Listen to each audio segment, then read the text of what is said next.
So, one thing, one thing, my favorite thing is that you wrote the only and the best book on Bitcoin. Oh, I mean, there are many books, but this is the only book that everyone should read, Mastering Bitcoin. Please take the stage. Thank you.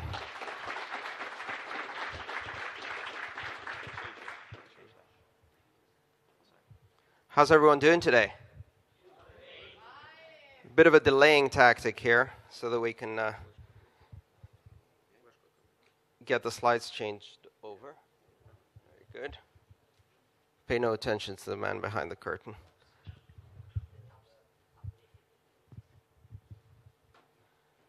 Doop-de-doo. La la la.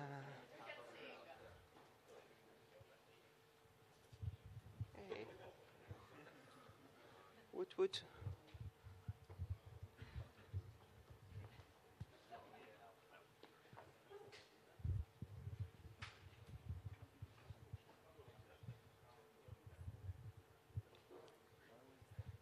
Somewhere here there's a full screen option. Hey, who knows Internet Explorer? Nobody raises their hands. Smart choice. Okay.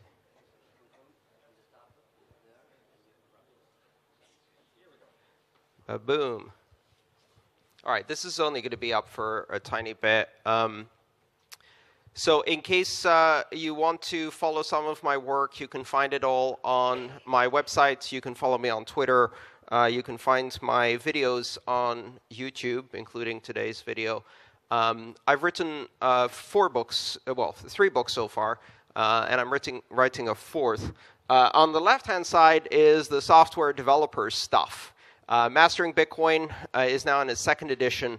If you're interested in that kind of stuff, it's got some good information on some of the newer technologies in Bitcoin, including SegWit, payment channels, and Lightning Network. So if you're a developer, this might be useful. And of course, you don't have to buy it because it's an open source book. It's available for free on GitHub. And you can also mash it up, translate it, turn it into a music video or a performance dance piece, whatever you want. Mastering Ethereum is currently running a bit late for personal reasons, nothing to do with Ethereum. And I just finished publishing The Internet of Money Volume 2, which is a collection of my talks. So enough with that. Let's see if we can just hit something to... Oh, well, never mind. I'll just unplug this. All right, we can get started. If someone could turn off the projector. Very good. First, do no harm. Who said that? Hippocrates. Actually, he didn't. The Hippocratic Oath, which is one of the mainstays of medicine, starts with, first, do no harm, which expresses the principle of minimization, the principle of utility. And this utilitarian philosophy says that before you try to fix things, make sure you're not making them worse. Ironically, Hippocrates, the father of modern medicine, or the father of medicine, period, didn't say this, and it wasn't part of the Hippocratic Oath. It wasn't part of Hippocrates' writing. It was added after the introduction of modern science in the mid-19th century. First, do no harm. Because some things are not just useless, they're worse than useless. They actually do harm. And that is the title of my talk today, Worse Than Useless. Hippocrates was actually a big proponent of bloodletting. And bloodletting was a practice that started in the ancient Mediterranean region that involved balancing the humors in the body by bleeding people out slowly. And the idea was that the various fluids in the body need to be balanced, kind of like a hydrodynamic system, right? Before modern science started thinking of our body as a machine that's made of clockwork, right, which is the 20th and 19th century visualization of science, the ancients saw science as a matter of essences, of humors, earth, fire, water, air.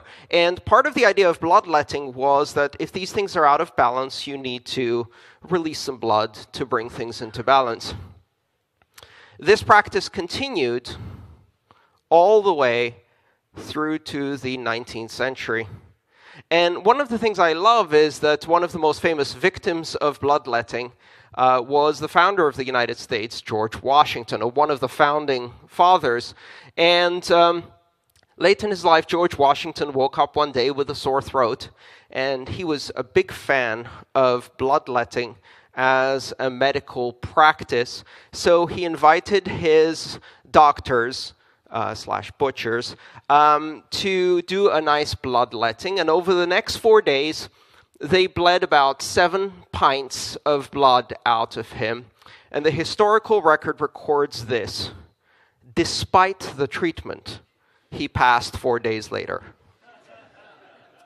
Now, some of us might say, because of the treatment, he died 4 days later. And it's an irony that this practice continued for 2,500 years. Why is it important to remember this concept of do no harm is because unless you follow the scientific method, many of the common practices that we apply today are based not on science, but on superstition, on anecdote, on wishful thinking, on righteous morality. And one of those is financial surveillance and the system of know your customer and anti-money laundering rules. The modern system of banking, brought into being by the Bank Secrecy Act, 1970s, is a creation that bears no scrutiny from science.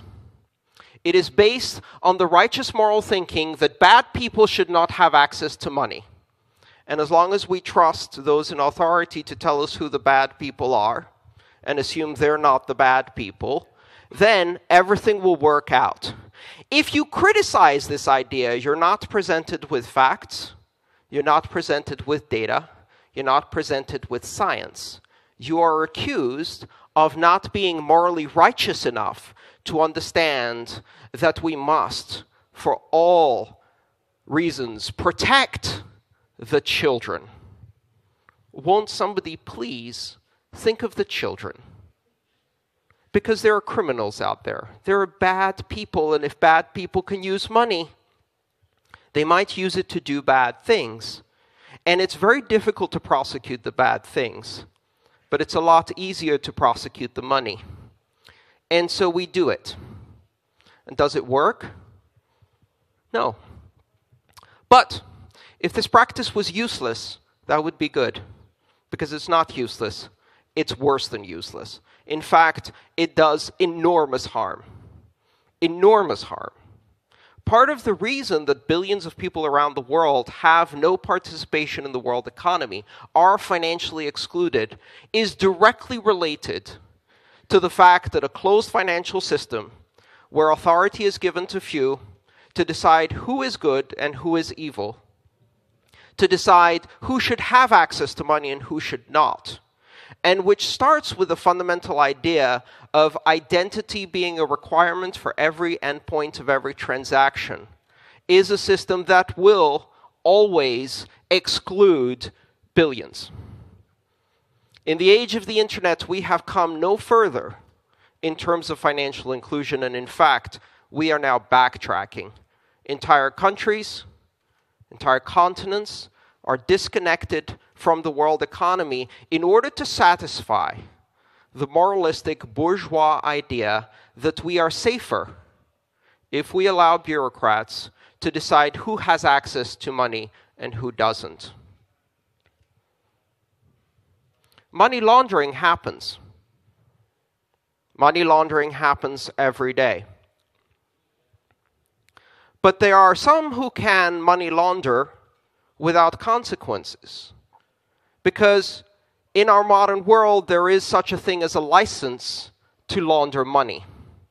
It's called a banking license. As long as you have one of these magic licenses, you can launder money all day long. Who is money laundering? Of course, conventional wisdom, common sense will tell you, of course, it's the banks. They have the money. They launder, obviously. And if you actually look at the statistics, if you look at the data, this fact is shown again and again and again. Banks launder money. In fact, that's their main activity. They launder money for governments. They launder money for intelligence agencies that fund terrorism. They launder money for narco-traffickers. One of the hilarious examples of our modern world was a certain enormous bank that had modified the bank teller windows in the northern border of Mexico so they could precisely fit a Samsonite case that was the favorite case of drug money launderers, so that they could stuff cash through the window conveniently inside the Samsonite. They wouldn't have to even unpack it. Of course, in those days, the big drug cartels were making so much money, and they still are, that you don't count the money, you weigh it. Right? Because it's faster. And who has time to count a truck full of money if you can just calculate the net weight in dollars? Money laundering is something that banks do on a routine basis. And every time they're caught, they pay a fine, no one goes to jail, and banking continues, which means that this is a fundamental part of business, and it is rewarded with a series of incentives that ensure that by playing these fake regulations, they get the competition out of the game. One of the reasons that no one can compete with traditional banking using technology is because the regulations ensure that they will not be given an opportunity. You must ask for permission first, and the answer is always no. Unless you can afford a banking license, and unless you can afford the license to money launder, and then the fines that come with that as part of doing business, which of course banks can afford because there's only one thing that banks do well, and that's make a lot of money. Worse than useless. The very basis of this model of modern finance is an idea that should be so abhorrent to free people as to be the topic of every conversation.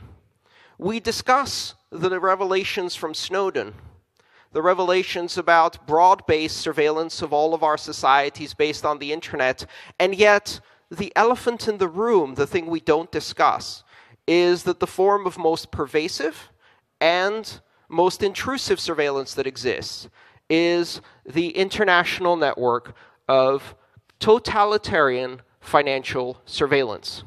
Every time you use a debit card, every time you use a credit card, every time you use a bank account, every transaction gets funneled to every intelligence service and every government that has access to this network.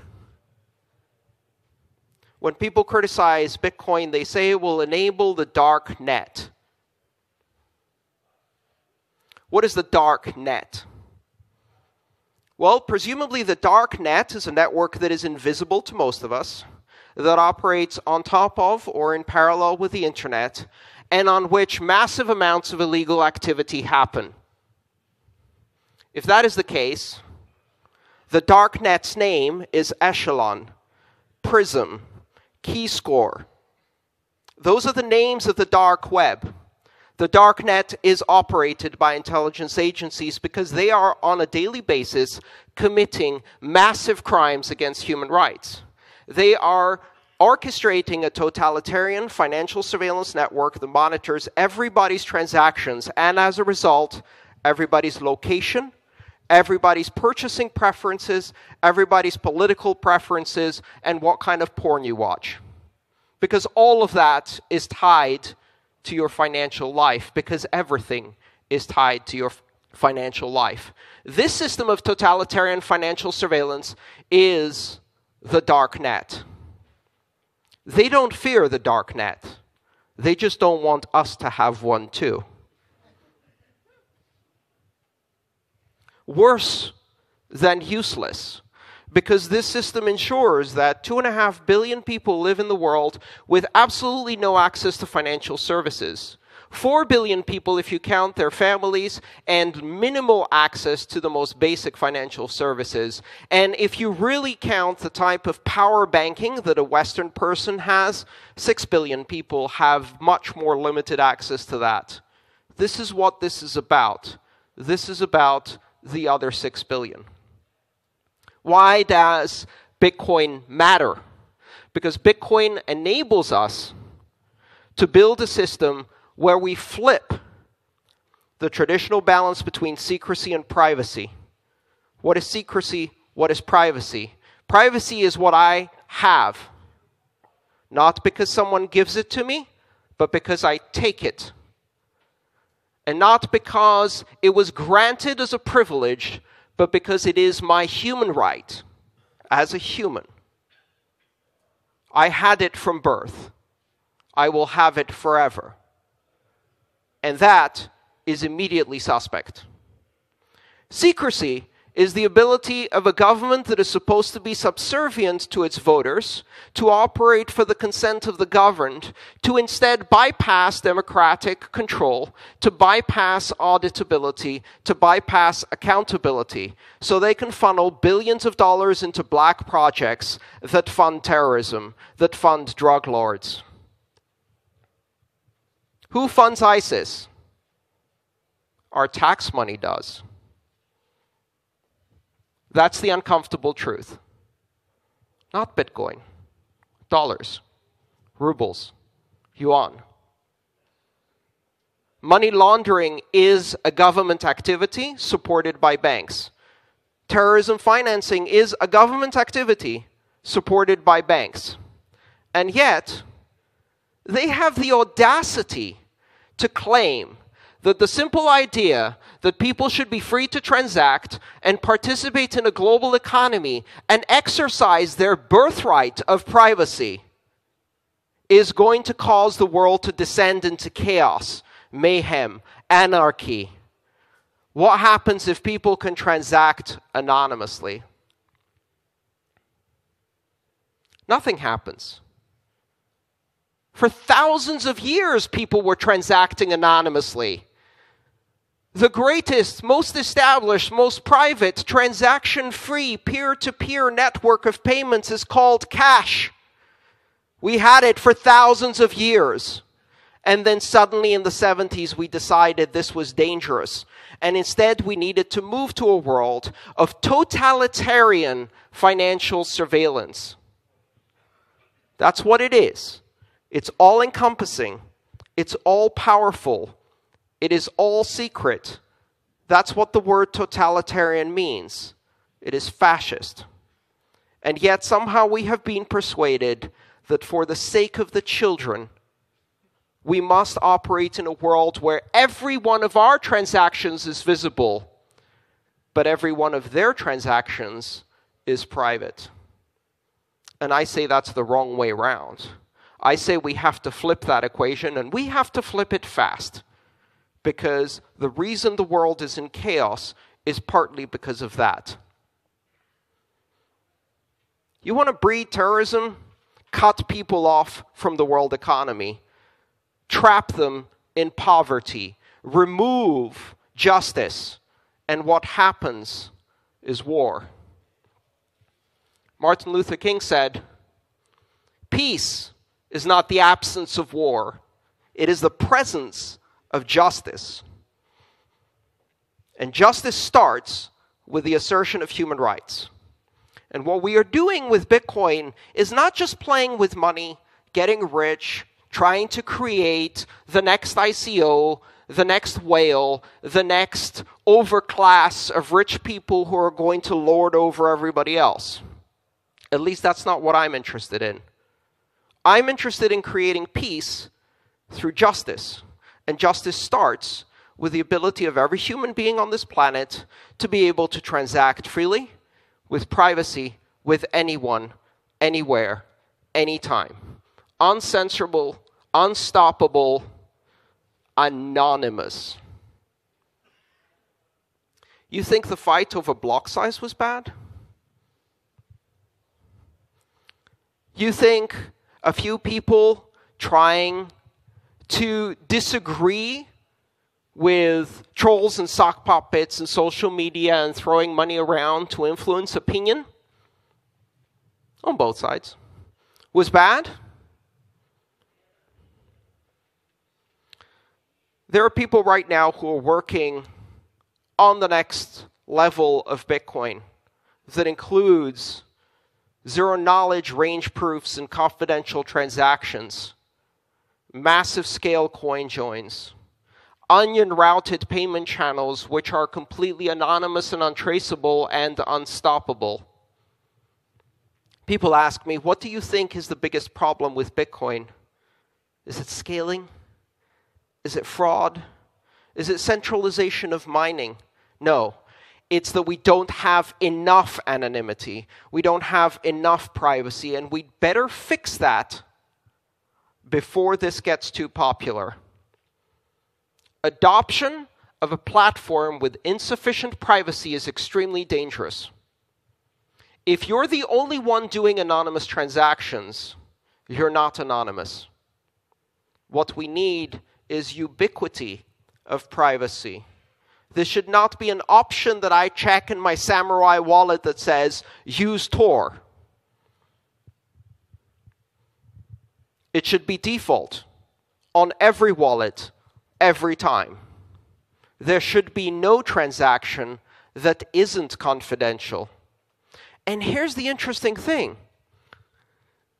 If you ask the banks whether they want anonymous transactions, they absolutely do. The distributed ledger technology is being built with anonymity.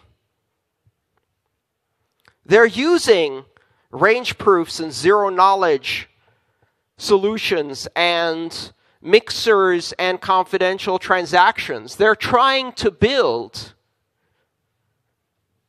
confidential and anonymous systems for settlement.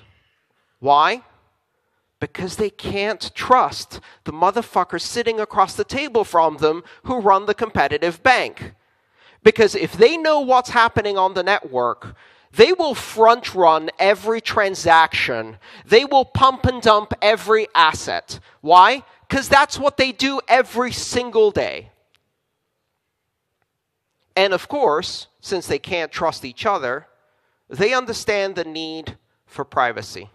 They will build their private blockchains, they will build their clearing and settlement networks, and they will make absolutely sure that they have confidentiality, privacy, anonymity, encryption, deniability. They will make sure they have all of those things so they can continue business as usual. They will achieve their secrecy. The question now is, will we get ours? Will we assert our human right of privacy? Will we use this technology not to enslave the world through a totalitarian financial surveillance system, but to free the world? Will we do something that will first do no harm? Thank you.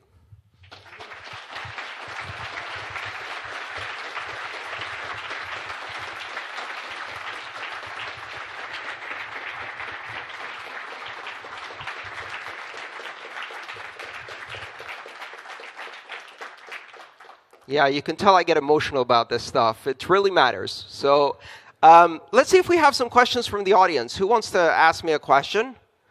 Let's get a microphone out to people. And first rule of asking questions is you don't have to tell me who you are. Hey, thanks for your talk. Thank you. I wanted to ask, what do you think separates second layer protocol from the first layer? Like, why is Lightning not the base protocol? Do you think the base protocol should evolve or freeze? And what's your vision for Bitcoin 1.0? I think that part of good architectural design and network protocols, and I say this because my actual specialization is network protocols. So I have a master's degree in data communications and distributed systems. This is what I studied, network protocol design. And one of the fundamental principles when you're designing protocols is to have separation between the layers such that you don't have side effects bleeding from one layer to another. This form of abstraction that allows you to have clean interfaces between the layers so that you can't see what's happening in one layer from the layer underneath or above. There are no effects that bleed. You don't try to implement everything in one layer. These are fundamental principles in network protocol design, but not just network protocol design. They're the same exact principles that you have in software engineering, right? When you write a function, you want that function to do one thing, to do it as simply as possible, to do it with zero side effects, right? That's how programming works. And you create abstractions that do one thing simply and with no side effects, and then you build higher level abstractions that combine these primitives to do more complex things. And the reason we do that is because you can prove the validity and the behavior of a simple primitive without side effects. And once you have a collection of primitives that are well proven and reliable, then you can build on top of that with additional functionality. That's how you get scale, but it's also how you get modularity. It's also how you get security. It's also how you get predictability in performance and in the security, of course. These are not just good principles. They're essential principles when you're trying to scale. Otherwise, things start breaking very, very quickly. And we see that on the internet, where some of the layers are not quite as separated as they should be. So, you know, you have these nice, clean layers. You have your physical layer. You have your data transport layer, things like Ethernet, for example. You have your basic IP network layer. Then you have your connection-oriented transport layer with TCP, and then you have blah on top of all of that. It was all clean, but then above that, suddenly you started getting these weird effects, right? So once you get above TCP, things get a bit messy. And some of the layers are not quite separate, and they step on each other, and you have side effects that bleed up and down. But the biggest mistake we made on the internet was not building sufficient privacy into the base layer. And now we're trying to retrofit that on top.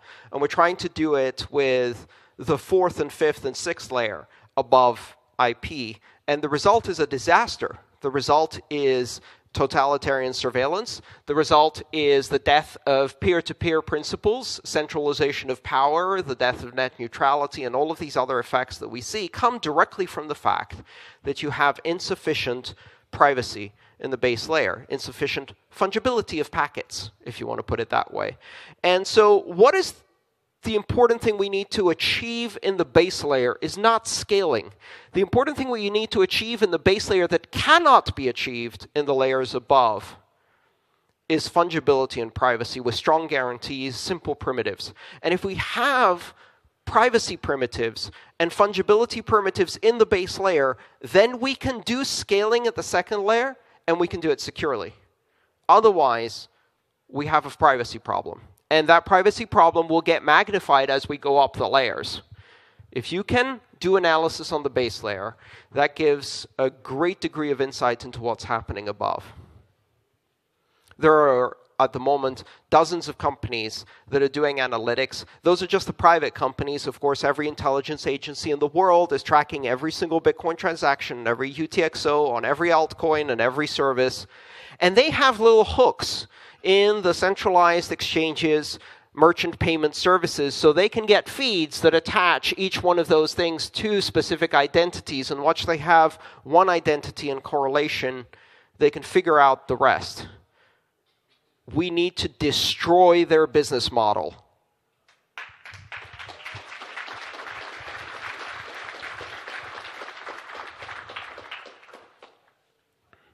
Can we get a microphone over here, please?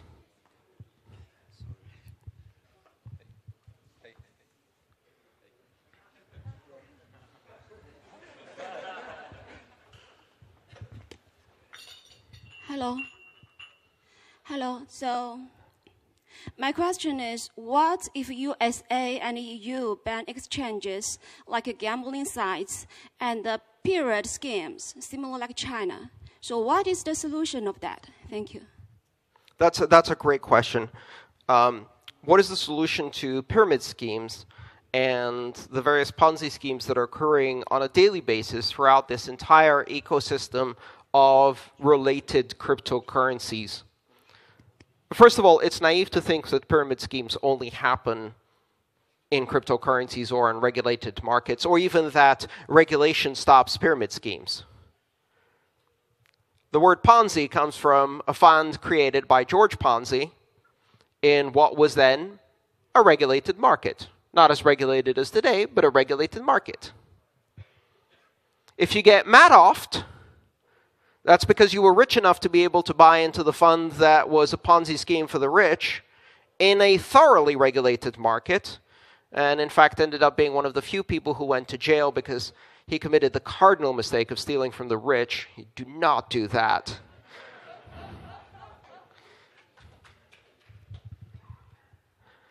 You can defraud 1 million people out of their mortgages, but do not steal from the rich, because then you might actually end up in jail. Probably a very nice jail. You know, not the kind of jail that you'd send someone for smoking a joint. But how do we deal with pyramid schemes? How do we deal with Ponzi's? They happen, and they will continue to happen, and they'll happen in regulated markets and unregulated markets, and they'll happen more in unregulated markets.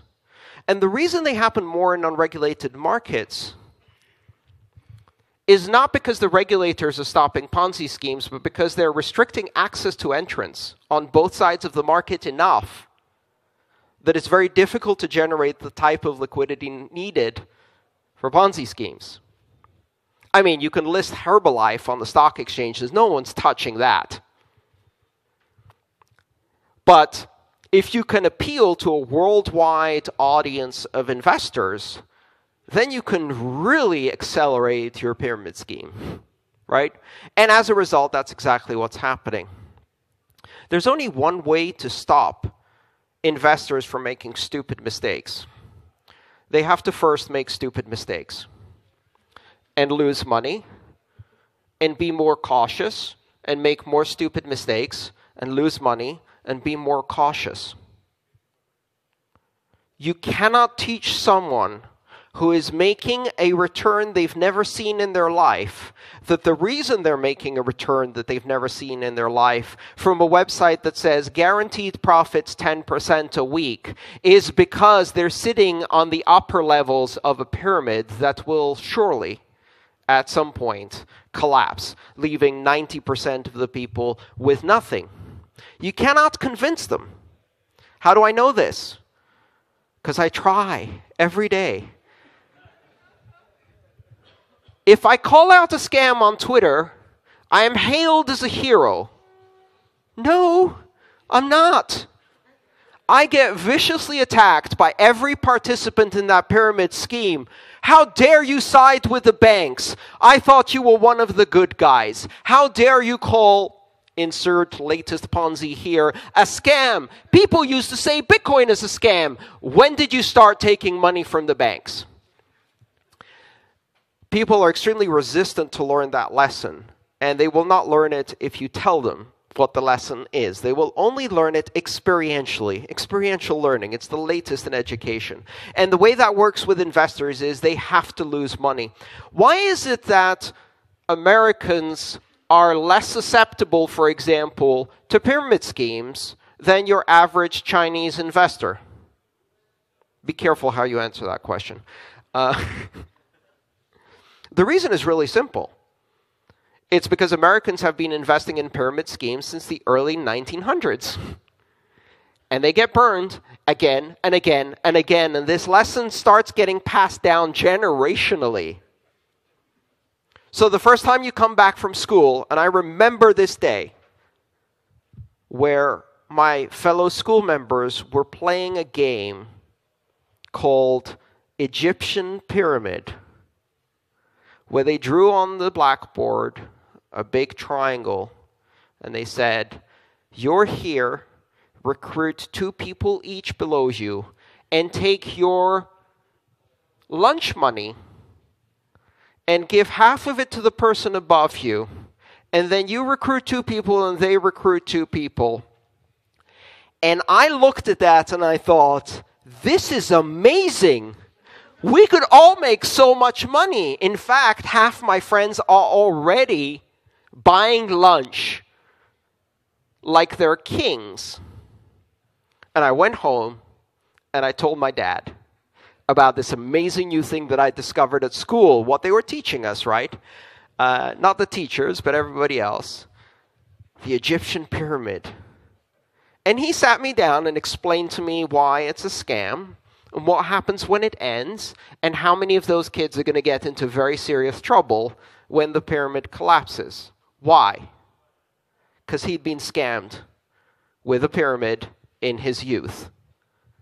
And his father had been scammed with a pyramid in his youth. And so we learn, and we tell our children. And the only way to learn that mistake is to lose money. The reason investors are more sophisticated in the United States, for example, or in many Western nations, is because they've had 100 years of practice. Nothing else. There's nothing inherently better about the regulatory system. In fact, arguably, the Chinese regulatory system is far more effective. They actually shoot bankers.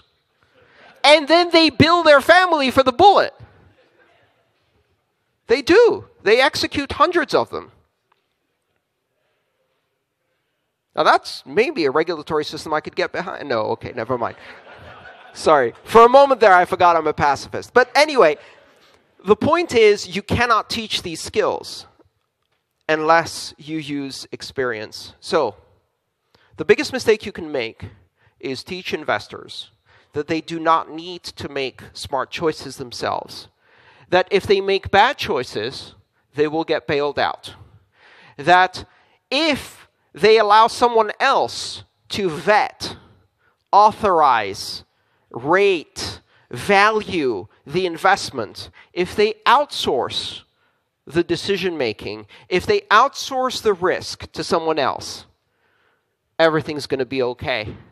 And of course, everything is not going to be okay, because giving that power to someone else immediately introduces corruption. So then the people who are rating, vetting, authorizing, and deciding which investments are safe are the people you need to corrupt in order to introduce your pyramid scheme. They also are not infallible. In fact, they cannot operate at the speed of the market because centralized decision-making does not scale. Markets do. What you need to do instead is tell investors, caveat emptor, buyer beware. There are scams out there. We will not catch them until they've done enormous damage. You will lose your money. Be careful. The stock market is a pyramid scheme. The bond market is a pyramid scheme. The automobile loan market is a pyramid scheme. The student loan market is one of the biggest pyramid schemes we've ever built, and all of them are going to crash, as are many of the altcoins and ICOs. And the only way to help investors is to let them make that mistake, take full responsibility for that mistake, and lose all of the money that they put in. Yes, punish the people who did it afterwards, but you can't save people from their own stupidity. And when you try, you make them stupider. Next question. Thank you for that. Hi, Andreas. Thank you. Mentioned unbanked people, right? And you mentioned the banking system and the KYC and all that stuff. Mm-hmm. So how do you see those unbanked people who don't have access to classical financial instruments, how do they get to crypto? Well, they get to crypto not by buying crypto, they get to crypto by earning crypto. And that is the fundamental shift in your mentality you need to make, which is the idea that this is an investment. In order for it to operate as a currency, you have to use it as a currency.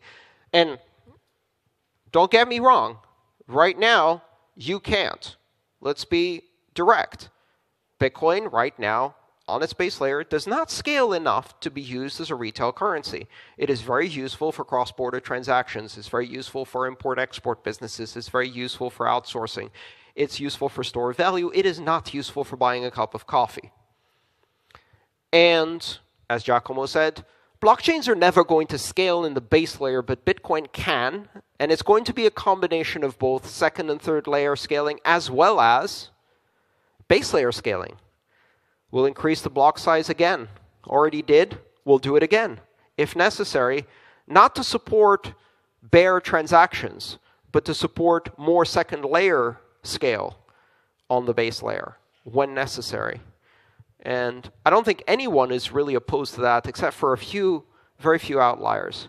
How do we get the pour on this? We make it better. We make it bigger. We make it faster. We make it more secure. We make it easier to use.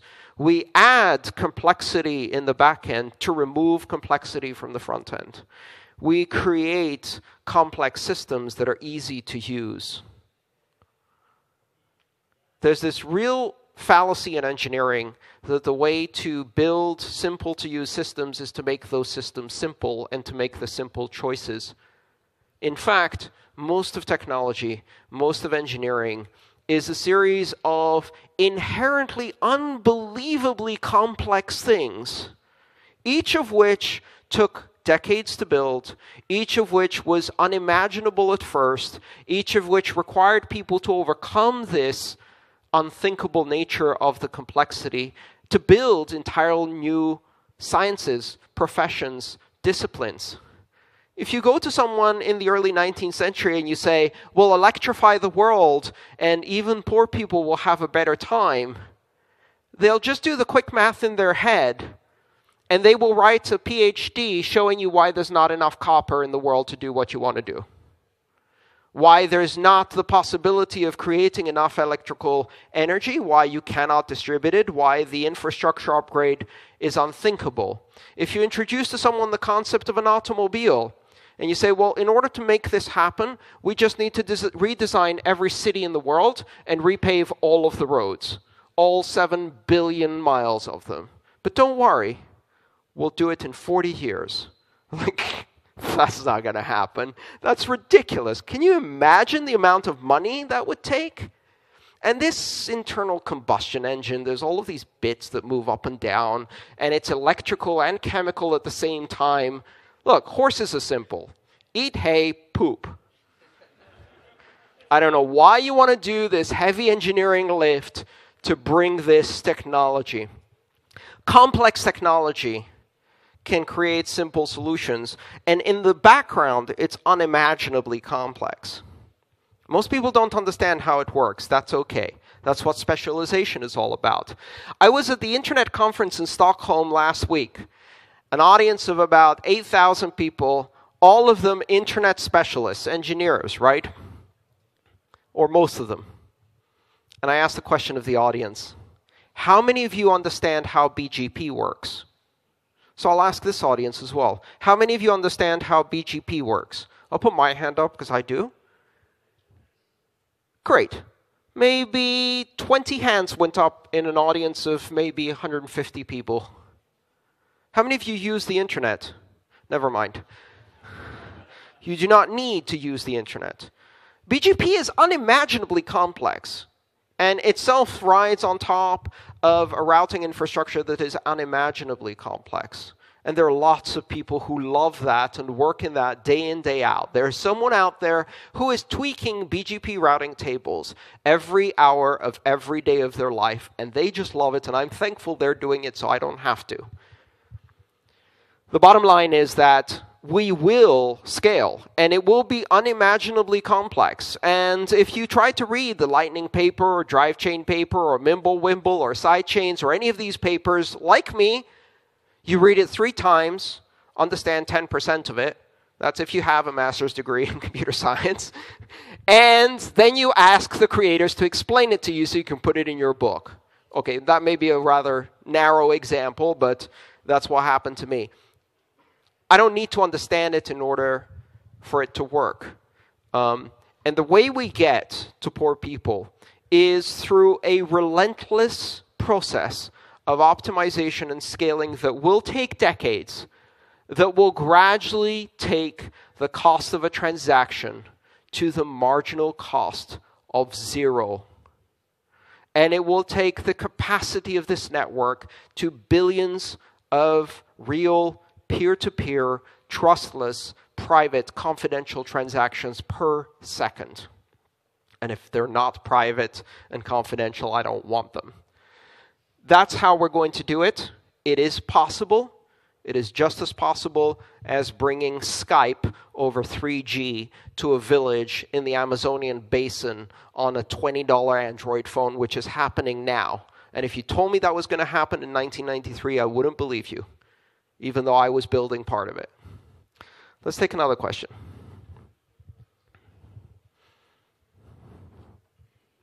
While we're looking for a person to take a question, I want to point out one thing.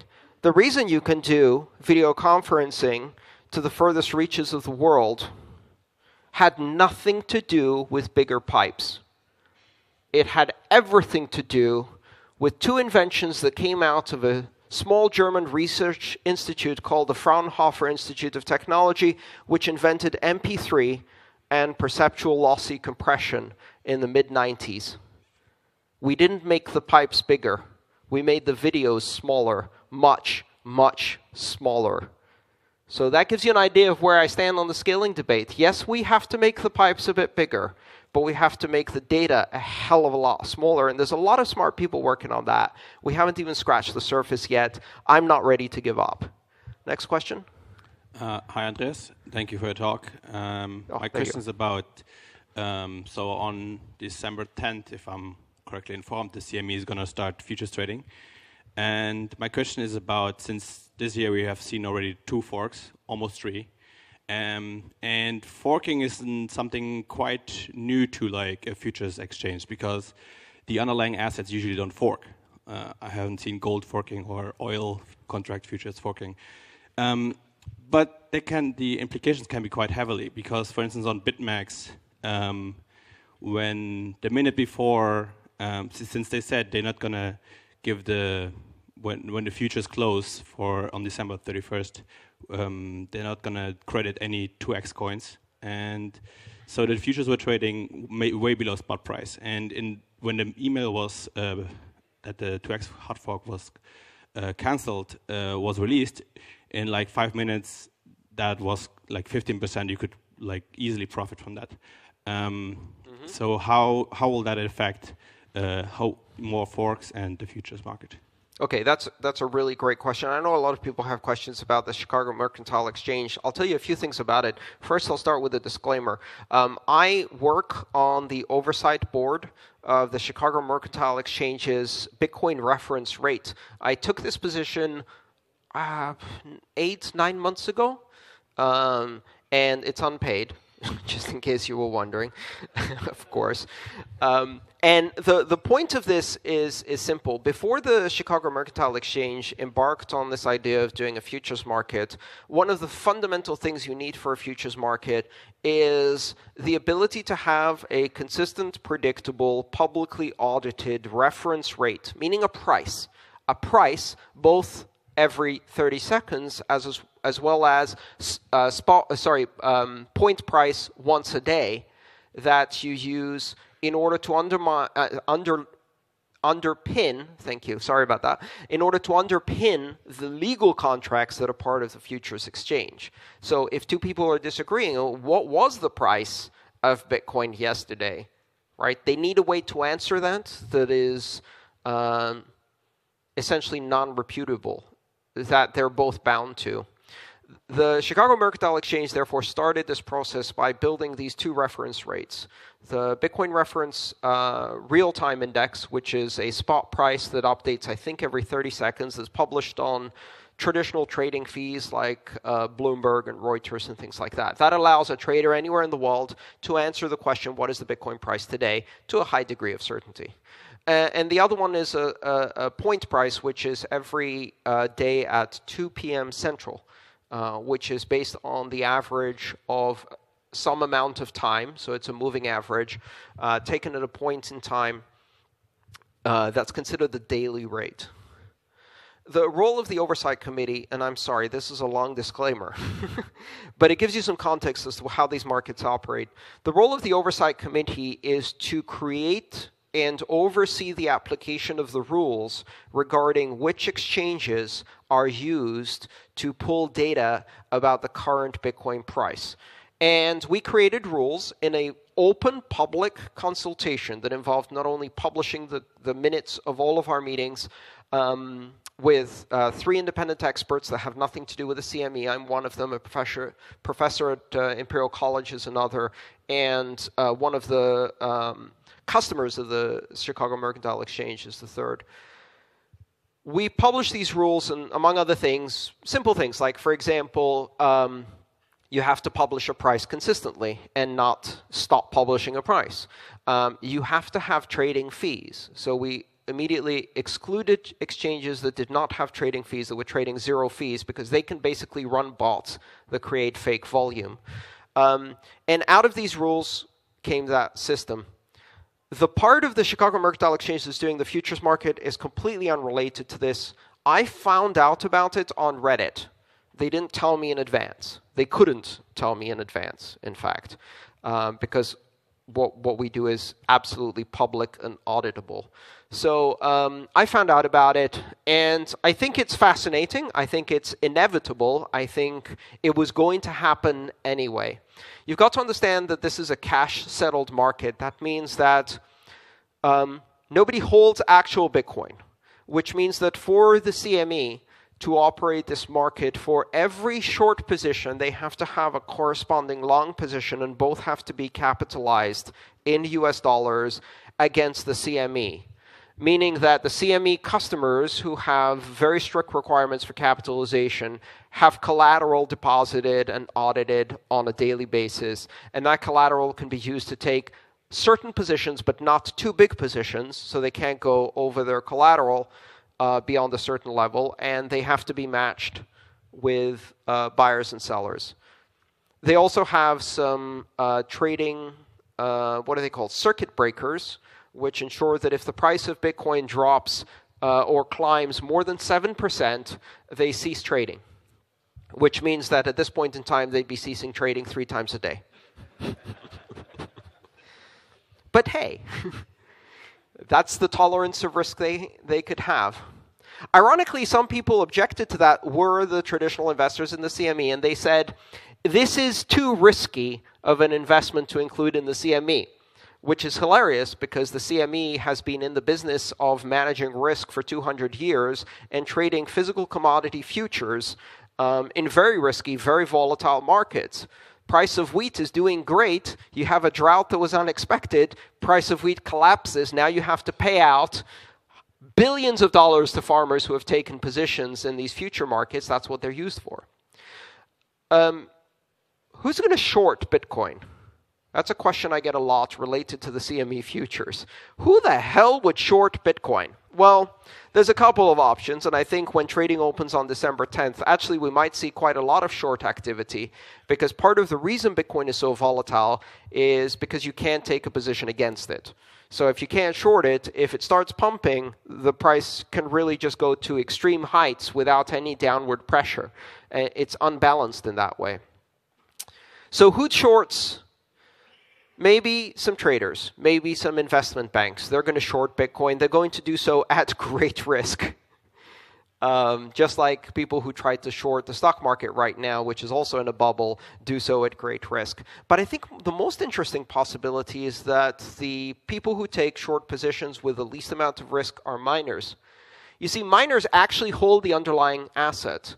And since they hold the underlying asset, unlike all of the other people who are naked shorting, they're not naked shorting.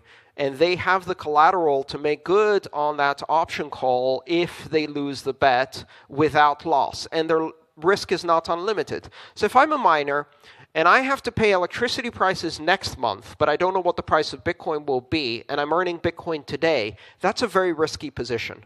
If the price collapses suddenly, I may go out of business not because of profitability, but simply because of cash flow. And that's not smart business. So what I do is I take 10% of my Bitcoin and I put it in a short position. Now, if Bitcoin does collapse in price, that gives me a cushion. It gives me a margin. It actually allows me to recover some of my losses from the decline in the price, so I can pay electricity next month. And if I calculate, my cash flow and operating costs, I can figure out exactly how much Bitcoin I need to short in order to have a good risk-reward premium, right? Basic market economics. But if the price climbs tremendously, while everybody else who's shorting is losing their shirt, I'm losing on my 10%, but I'm gaining on my 90% of actual Bitcoin that I hold. So I can take that position with very little risk and make money on it. So I expect we're going to see miner participation in a big way in futures markets. Well-capitalized, properly managed futures markets. And, you know, some people say, well, this brings legitimacy to Bitcoin. And as you may have known from watching some of my talks, I am uniquely allergic to the word legitimacy. It makes me want to vomit. When warmongering, war-profiteering bankers use the word legitimacy to criticize Bitcoin, that takes a lot of audacity. But in this case, I think it's important to recognize that the CME is not Wall Street. The Chicago Mercantile Exchange comes from a 200-year tradition of mercantilism. They are people who trade in actual commodities. These markets trade not just oil, of course, but probably their biggest product is pork bellies, wheat, corn, ethanol, and hundreds and hundreds of other commodities, and their primary purpose is to protect risk for producers of these commodities. They're not the type of Wall Street mentality that is about printing money out of nothing and creating derivatives on top of derivatives on top of derivatives. I don't think these people are as alien to our culture as many believe. I've met a few of them. So before we go kind of bundling all investment bankers in the same bundle, I think it's important to recognize that. I have no influence or interest in the Chicago Mercantile Exchange futures market. I know it's creating a lot of interest.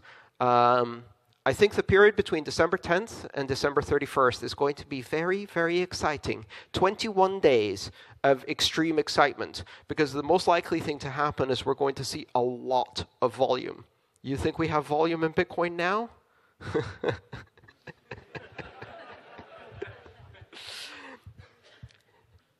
When you watch a trader eat a sandwich while he presses enter on a $10 billion trade, you realize how small this game is, right? We're going to have a lot of volume, and that's not bad.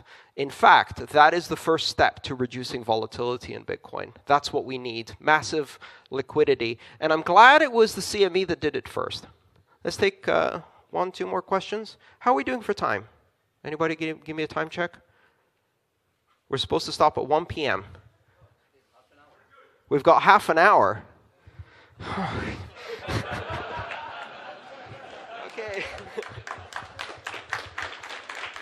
Thank you. All right. Question. Hi. So my question is, how do you think society's tax systems will implement anonymity in finance? In other words, how can we have an income tax and Monero or zero-knowledge proof transactions? That's a question I also get a lot, which is, how does society adapt to a future where everybody can tax evade? I really like this question because it reveals a couple of fundamental assumptions that we do not discuss in society often. You see, rich people have been tax evading the entire time.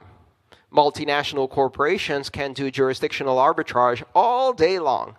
Today, the tax paid by multinational corporations is at a historic low of less than 6% on earnings. 6%. Now, as a self-employed person in the United States, I pay about 37% in my taxes, and for that I get no health care. Motherfuckers.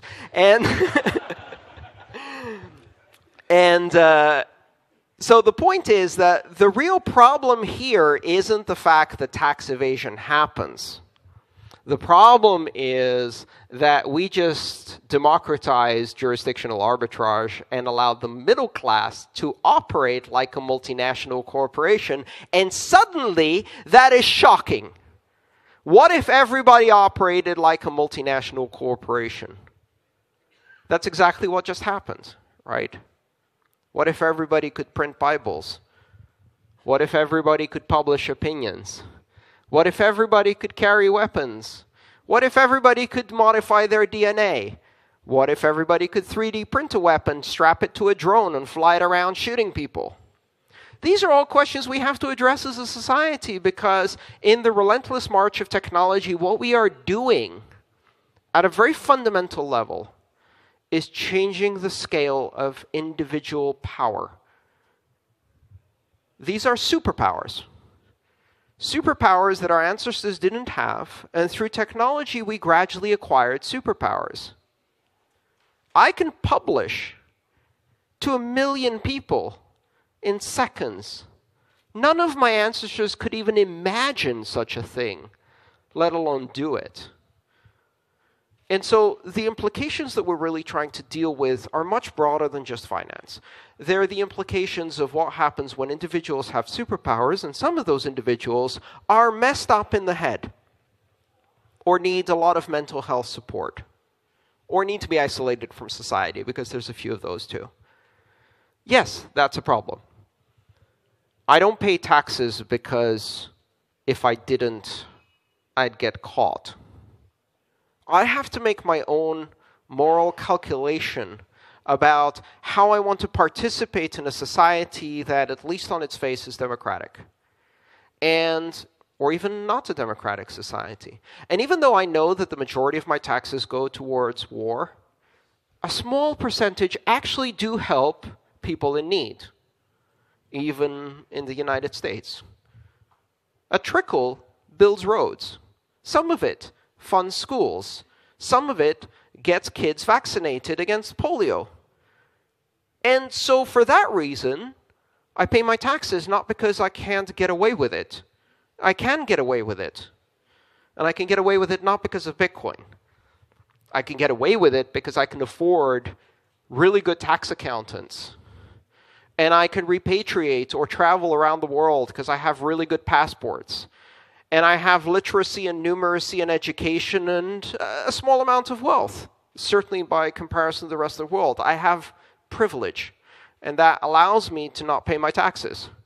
And so the question is, what happens when you allow everyone to not pay their taxes, even those who didn't have privilege? And the problem is you just gave privilege to everyone. What a shocking idea. The privilege of financial inclusion. We will have to re-envision how we fund societal goals. Some people suggest things like a combination of consumption tax, sales tax, with universal basic income. I'm actually a fan of universal basic income, which immediately makes a whole bunch of libertarians on Twitter scream at me. Well, that and feminism, but let's not go there. The reason I'm a fan of universal basic income is science. It's the fact that all of the scientific studies that have been done on the provision of universal income show that when people have money for doing nothing, they don't do nothing. What they do is it suddenly frees them from the considerations of surviving the bottom two tiers of the Maslow hierarchy of needs, like eating and having shelter at night, and it allows them to start moving towards the upper levels of creativity, productivity, and self-actualization. And because human beings are, by their very nature, creative, and because people get really bored sitting around doing nothing all day, unless they have mental health problems or substance addictions, which have nothing to do with the income, if you give basic income, people become creative. All of the studies show that. It's an abhorrent idea to many capitalists.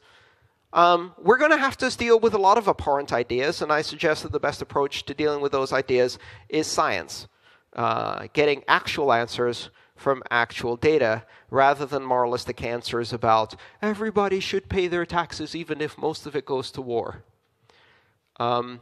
Yes, this is a problem, but it's only a problem because what we're doing is empowering the middle class to do what every multinational corporation has been doing for decades. Next question. So back to this total financial surveillance hello problem.